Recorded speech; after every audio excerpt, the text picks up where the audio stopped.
संग्राम सिंह सड़क की दोनों ओर पागलों की तरह चिल्लाए जा रहा था।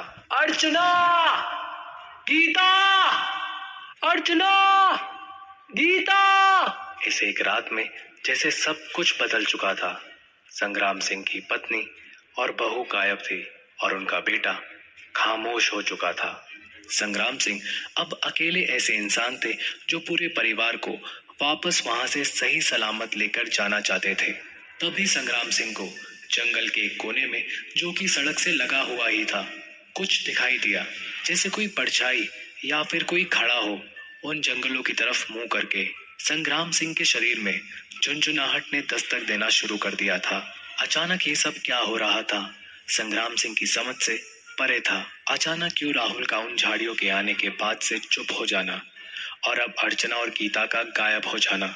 पर वो हिम्मत दिखाते हुए उस ओर बढ़े। संग्राम सिंह के कदम उन झाड़ियों की तरफ बढ़ रहे थे। परछाई और पास आती जा रही थी, पर वो परछाई किसी भी तरीके से हिल नहीं रही थी। उनके पास कोई टॉर्च भी नहीं थी, क्योंकि राहुल भी बिना टॉर्च के उन झाड़ियों से वापस आया था।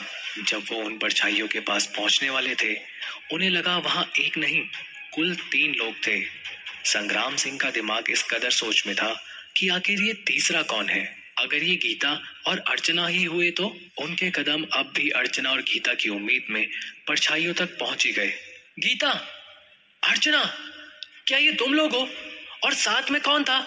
संग्राम सिंह जब एकदम से पास में आए तो वहां सिर्फ 2 लोग थे, और वो कोई और नहीं, गीता और अर्चना ही थे।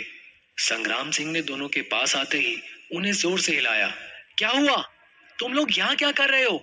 दोनों जैसे मूर्त से बने खड़े थे, पर संग्राम सिंह के हाथ लगाते ही बोले, पापा आप, पता नहीं हम यहाँ कैसे आ गए। गीता लगभग सांस अटकते हुए बोली, हे राम, हम यहाँ कैसे आ गए? अर्चना ने चारों तरफ देखते हुए कहा। संग्राम सिंह ने दोनों की आंखों में देखा और लगा जैसे वो दोनों सच कह रहे हो।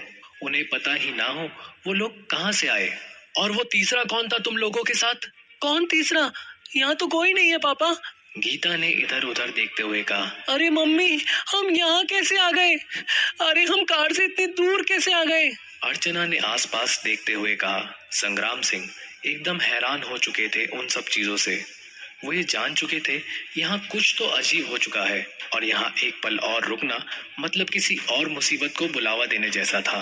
ये रात ना जाने उन लोगों के साथ क्या गुल खिला रही थी।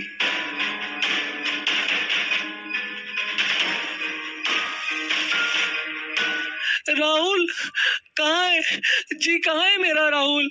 अर्चना एकदम से राहुल के बारे में पूछने लगी। वो एकदम ठीक है, तुम लोग घबराओ मत, वो कार में है। जल्दी निकलो यहाँ से और कार में बैठो। पता नहीं क्यों राहुल अभी भी डरा हुआ लग रहा है कि सब हो क्या रहा है। संग्राम सिंह ने गीता और अर्चना का हाथ कसकर ऐसे पकड़ा जैसे कोई पिता अपने बच्चों को दोनों तरफ से पकड़कर सड़क पार करवाता है। संग्राम सिंह कार की तरफ दोनों को लेकर बढ़े और पीछे से जंगल अजीब सी आवाजों के साथ उन्हें डराने लगा। उन तीनों में भी राहुल की तरह इस तरह डर बढ़ चुका था कि सबके लफ्ज खामोश हो चुके थे।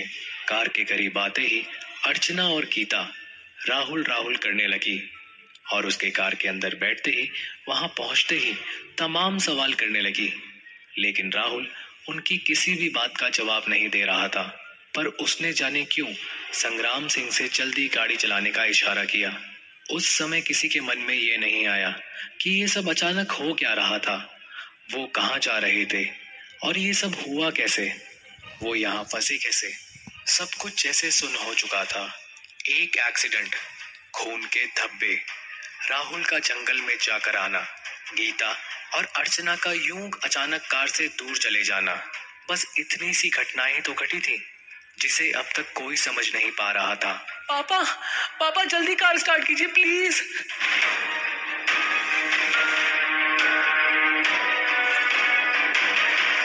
इस कहानी का अगला अध्याय आप जल्द ही सुनेंगे।